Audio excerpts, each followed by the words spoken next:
Hey, card game fans. That's right, it's not Magic this time. We're talking Grand Archive. This is your captain speaking. Welcome to the channel. We're going to do a quick review of Fractured Crown from Grand Archive, the latest set expansion that's come out. We're going to start tomorrow with some box openings before the WoW comes out. I got my cards in the mail today. We'll start the box openings. You'll see them the very next day. But first, let's go through what we're really looking for in the set and what I think about it at its current state. So before I get started, don't forget, comment, like, subscribe, hit that notification bell. Comments down below are going to feed that YouTube algorithm. So here we go. First off, let's start about the booster box. So currently, $59 is what you can buy a booster box for. They were going for matte for $71.99, I believe. That's what I bought mine at. So I'm a little above par. So it's going to be a little rough for me to make money on this compared price-wise. But we're going to have to see. There's only 20 packs per box. So if we get out the old calculator, so $72 per box. 1 second. I'm a professional, I'm prepared, and I'm also sleepy. So that's $3.60 a pack at 72 a box. That doesn't include tax or anything, so you're probably looking around $4. I think packs are going $5 individually online, so whatever. But it's a decent price. The set's not as big, but that's okay also. So let's look at a couple cards first.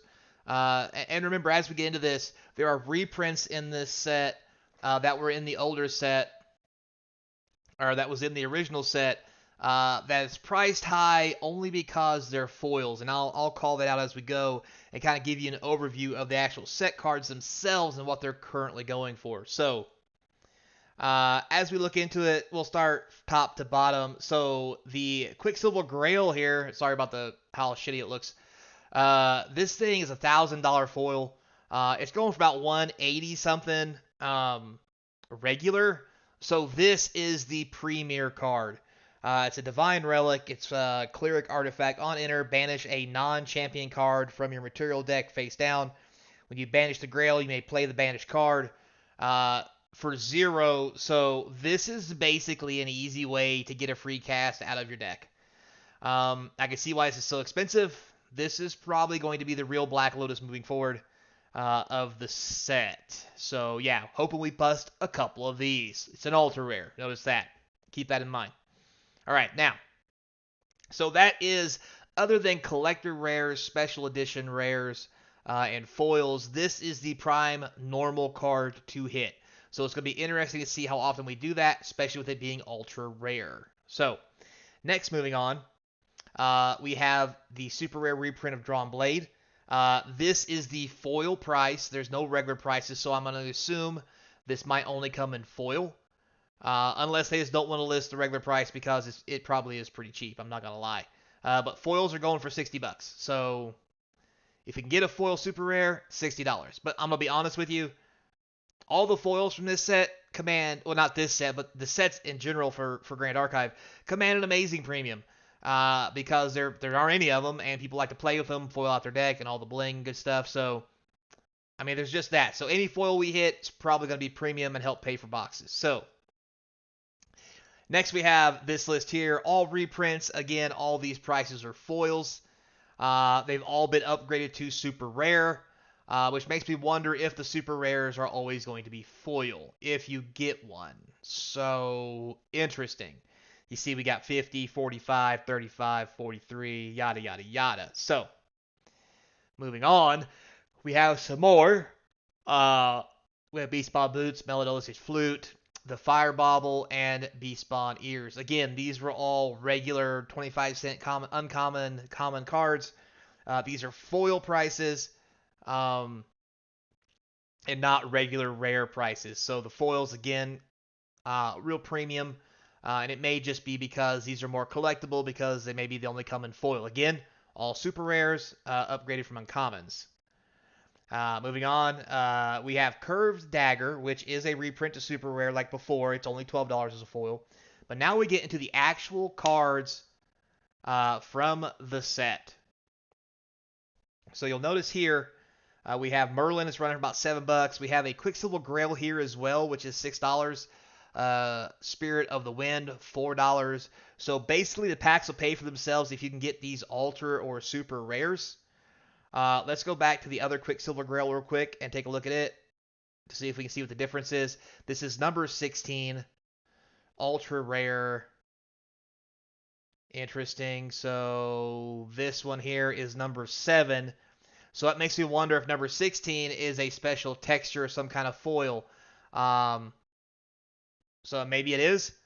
So, as we look at this one up close, ultra rare. Can't really tell the difference, so we're going to have to wait and see. Hopefully we'll pull one. I can show you guys the difference. So, moving on. So most of the cards here, we have $7. It looks like the high for normal. We got a 6 and a 4. You can see the market price is a little higher, but I'm going off listing price. As we move on, we have the rest of the cards from the set. This is just a group of the actual cards from the set by rarity. These are all the ultra rares. Again, you see there's 2 differences here. This one's 16, this one's 7. I don't know what the difference is. Maybe it's the foiling or something. We'll have to look that up later or see about it. It'd be very interesting to see that. But if we don't include this one, from the ultra rares, you're talking 6, 4, 3, 3, 3, 3.5, 4, 3.5. So it doesn't bode well for the packs. As we move on, we go on to the group of the super rares. This is only the first group, as you can see, sorted price high to low. Just want to put that in there for you. As super rare starts around 3. Once it gets to $1.75, I kind of just cut it off. I'm like, well, I've seen enough. So not looking real promising, and a lot of these are the new,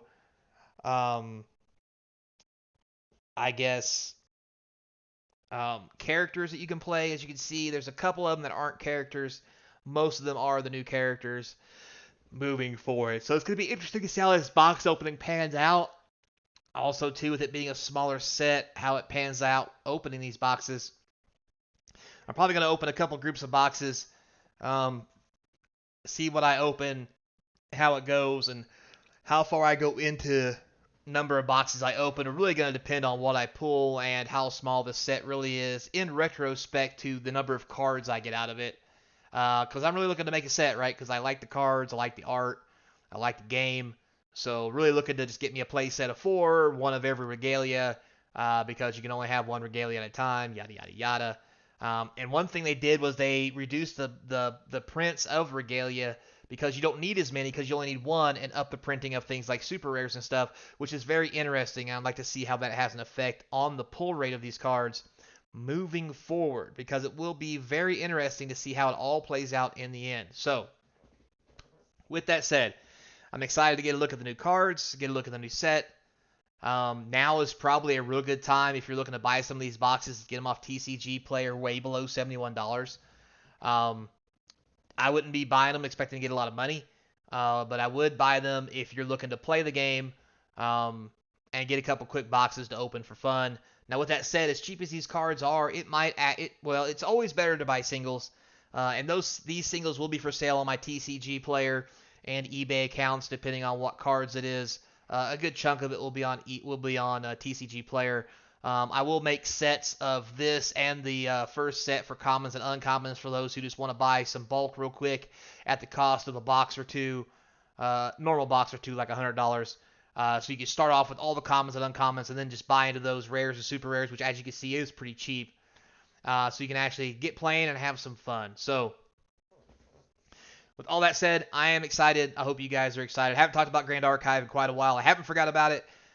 It's just they didn't have a whole lot of news going out, and they're very peculiar and particular about how they share their stuff. So it's very interesting. They need some more PR. It's really a great game, in my personal opinion. I do love it, and I think it is fun. But with all that said, at the end of the day, I mean, they get to do what they want.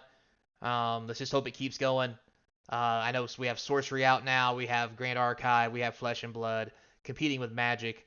And we'll see where it all goes. So, box opening coming next while I wait for Wilds of Eldraine. With that said, until next time, be kind. And I hope to see you across from the game table. Later, players.